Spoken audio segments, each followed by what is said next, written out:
En el presente trabajo se desarrolla un breve esbozo de la evolución histórica del suicidio, realizada por su servidor Ángel Enrique López Flores, alumno de primer semestre, Grupo E. Las motivaciones para cometer suicidio en el ser humano siguen siendo las mismas que hace 4000 años: acabar o escapar de un sufrimiento psíquico insoportable, terminar con el padecimiento de una enfermedad terminal, dejar de sentirse una carga para los demás, expiar una culpa, sentir vergüenza o sentirse injustamente tratado, acabar con un estado de desesperanza, la fantasía de querer reunirse con un ser querido fallecido, huir de la soledad o alienación social, suicidarse por pasión o considerar que la vida ya no tiene sentido. Han sido argumentos esgrimidos por el hombre para morir de forma voluntaria. El conocimiento de la dimensión histórica del suicidio contribuye a la comprensión holística de este fenómeno sumamente complejo. Se cuenta con 40 siglos de historia del suicidio, pero solo en los 2 últimos siglos y medio ha sido la medicina quien ha reclamado para sí su estudio. Otras disciplinas como la filosofía, la ética, la sociología, el evolucionismo, la antropología, las artes, la literatura, los medios de comunicación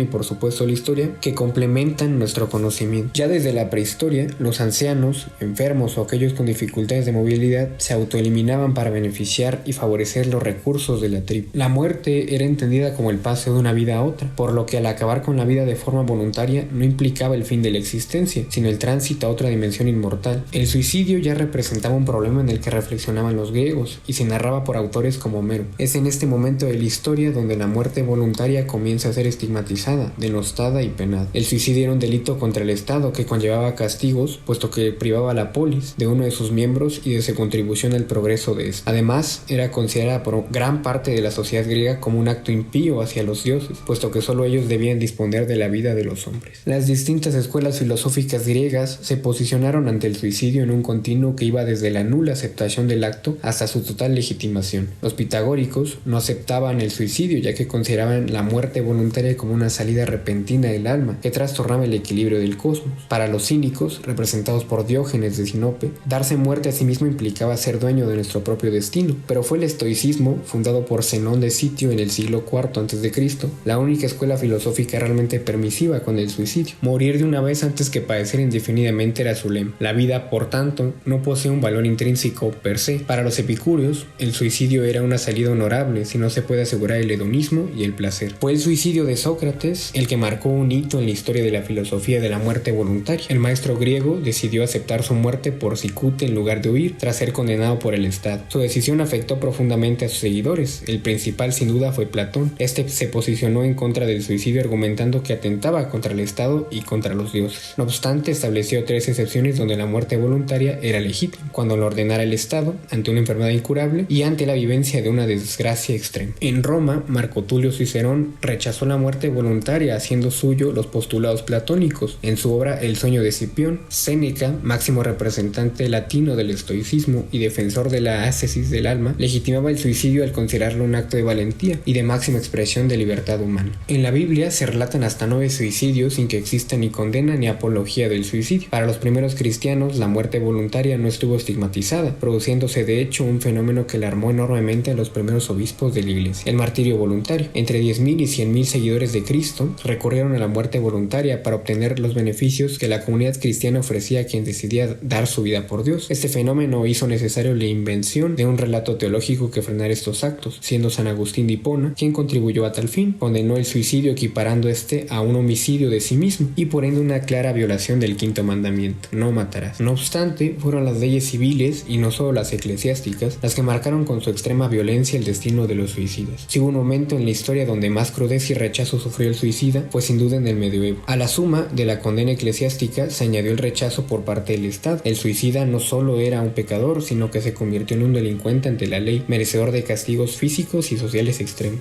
Arrastrar el cuerpo, mutilarlo, clavarle una estaca, enterrarlo en un cruce de caminos, vejarlo, negarle sepultura, son ejemplos de cómo se trataba de aleccionar el pueblo para hacer desistir a quien tuviera las ideas suicidas. En la época del Renacimiento, aparecieron un grupo de humanistas filósofos que comenzaron a cuestionar abiertamente las posiciones teológicas sobre el suicidio. Michel de Montaigne fue pionero en considerar que el suicidio no podía evaluarse moralmente a partir de dictados divinos, sino que debía ser resultante de una elección personal. En el siglo XVIII, con los avances de la ciencia experimental impulsados por el movimiento ilustrado, se consiguió paulatinamente la definitiva secularización y descriminalización del suicidio. Sin embargo, quedó ligado a la enfermedad mental y a toda clase de locura. La psiquiatría alienista, representada por Jean Esquirol, psiquiatra francés, postuló la asociación del suicidio a toda clase de estados clínicos patológicos. A finales del siglo XIX destacó la figura del sociólogo francés Émile Durkheim, que pensaba en el suicidio no solo como un fenómeno individual, sino marcadamente social. Las causas sociales, crisis económicas, pobreza, aislamiento, cambios sociales, exceso de regulación social, etc., y no las individuales, originaban el acto suicida. Émile Durkheim escribió su libro El suicidio en 1897, el cual expresa el suicidio como fruto de la conciencia social, ya sea por una individuación o desindividuación del grupo en la conciencia de clase, estableciendo así tres tipos de suicidio: un suicidio egoísta, donde hace falta la unión del individuo por parte del grupo;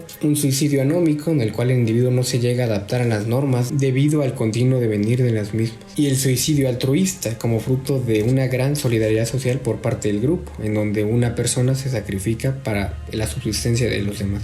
En el siglo XX, tanto el psicoanálisis como el existencialismo contribuyeron significativamente al estudio y comprensión del fenómeno suicidio. En la actualidad, desde el esquema biopsicosocial como el propuesto por Van Hergen en 2001, se proponen una serie de estrategias de intervención clasificadas en universales, población universal, selectivas, dirigidas a grupos de riesgo, e indicadas para personas con conducta suicida expresada. Las principales serían la limitación de acceso a medios letales, la mejora en el acceso a los recursos sanitarios, tanto a atención primaria como sobre todo a atención especializada en salud mental, la identificación temprana y el tratamiento de la depresión, el alcoholismo u otros trastornos mentales.